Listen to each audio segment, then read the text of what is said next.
সারা জীবন শুই না আইসি কফি খায়, কিন্তু এই কফি এনিমা যে দেয়, যে দিক দিয়ে দেয়, দিয়া কি হয়? বাংলা সাবান পর্যন্ত ঢুস হিসেবে ব্যবহার করে, হ্যাঁ, তো সেটাতে তাদের আপত্তি নেই, বাট অর্গানিক কফি এনেমা নিয়ে তা অনেকের প্রশ্ন আছে। ডান দিকে কাত হয়ে শুরু এবং এটাকে আমি এখানে লাগাবো। সামাজিক যোগাযোগ মাধ্যমে স্ক্রল করলেই ইদানিং একটি শব্দ খুব বেশি চোখে পড়ছে, কফি এনিমা। সুস্থ থাকার নতুন জাদুকরী উপায় হিসেবে দাবি করা এই পদ্ধতিতে মলদ্বার বা বায়ুপথ দিয়ে ঠান্ডা করা তরল ব্ল্যাক কফি শরীরের ভেতর আনা হয়। সম্প্রতি দেশের জনপ্রিয় কিছু স্বাস্থ্য পরামর্শক ও ওয়েলনেস ইনফ্লুয়েন্সার ফাংশনাল মেডিসিনের অংশ হিসেবে এর পক্ষে কথা বলার পর থেকেই বিষয়টি নিয়ে মধ্যে তুমুল আলোচনা ও বিতর্ক শুরু হয়েছে। কৌতূহলবশত অনলাইনে কফি এনিমা কিট কিনে ঘরে বসেই এই পদ্ধতি প্রয়োগ করার চেষ্টা করছেন।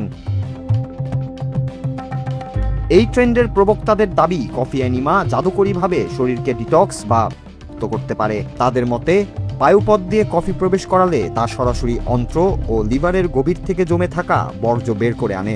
দীর্ঘদিনের গ্যাস্ট্রিক, কোষ্ঠকাঠিন্য, আইবিএস থেকে শুরু করে ওজন কমানো এবং ত্বকের উজ্জ্বলতা বাড়ানোর মতো চমকপ্রদ সব উপকারিতার কথা ভিডিওগুলোতে প্রচার করা হচ্ছে। সাধারণ মানুষ এসব চটকদার কথায় আকৃষ্ট হয়ে ভাবছেন হয়তো সত্যিই এটি সুস্থতার একটি সহজ ও আধুনিক শর্টকাট। তবে আধুনিক চিকিৎসা বিজ্ঞান ও বিশেষজ্ঞ ডাক্তাররা এই তথাকথিত ডিটক্স পদ্ধতিকে সম্পূর্ণ ভিত্তিহীন ও অবৈজ্ঞানিক বলে উড়িয়ে দিয়েছেন। পরিপাকতন্ত্র বিশেষজ্ঞদের মতে মানব দেহের লিভার এবং কিডনি প্রাকৃতিকভাবেই 24 ঘন্টা শরীরকে বিষমুক্ত করার কাজ নিখুঁতভাবে করে যায়। এর জন্য বায়ুপথ দিয়ে কফি দেওয়ার বিন্দুমাত্র প্রয়োজন নেই। আন্তর্জাতিক স্বাস্থ্য সংস্থা এবং চিকিৎসা গবেষণায় লিভার বা অন্ত্র পরিষ্কার করার জন্য কফি এনিমার কোনো ক্লিনিক্যাল প্রমাণ আজ পর্যন্ত পাওয়া যায়নি, বরং এটি শরীরের স্বাভাবিক হজম প্রক্রিয়া ও অন্ত্রের উপকারী ব্যাকটেরিয়ার ভারসাম্য স্থায়ীভাবে নষ্ট করে দেয়।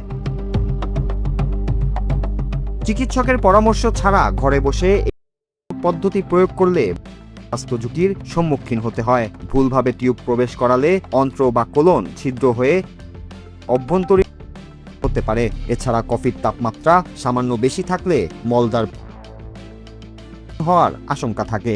অতিরিক্ত এনিমার ফলে শরীর থেকে পটাশিয়াম ও সোডিয়ামের মতো জরুরি খনিজ বের হয়ে গিয়ে হঠাৎ হৃদযন্ত্র বিকল হওয়ার মতো ঘটনাও ঘটতে পারে। তাই সোশ্যাল মিডিয়ার কোনো ট্রেন্ড বা চমকপ্রদ বিজ্ঞাপনে বিভ্রান্ত না হয়ে সুস্থতার জন্য সবসময় বিজ্ঞান ভিত্তিক ও বিশেষজ্ঞ চিকিৎসকদের অনুমোদিত পদ্ধতি অনুসরণ করা উচিত।